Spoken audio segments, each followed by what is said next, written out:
The European Commission says borrowing limits for EU governments should continue to be suspended through this year and the next. The idea is to help the bloc's economies return to pre-pandemic levels, which according to forecasts won't happen until the middle or end of 2022.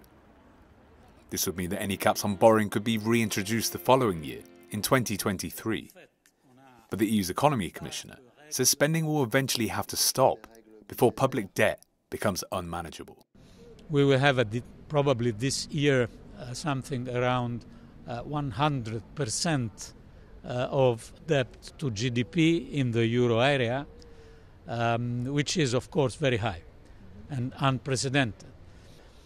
This of course is not an enormous problem nowadays with such low interest rates and with the activity of the ECB, etc., but the problem of high debt in the mid-term should be addressed. It's not something that especially countries with very high debt can forget. EU finance ministers will debate the bloc's fiscal guidelines in mid-March, after which the Commission will propose more in-depth measures, including national recommendations, in late May. In the meantime, the Commission is preparing proposals to amend the EU's fiscal rules, which ministers will discuss later this year.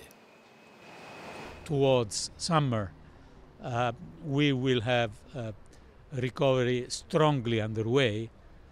And of course, this will remain uneven. We have sectors of the economy that will remain maybe for a longer period in difficulty, and others like manufacture that are already running at the level of before the crisis. So we will have differences. But the trajectory of the EU's economy is still uncertain and largely dependent on any COVID-19 mutations and the success of vaccinations. Chris Pitchers, Euronews, Brussels.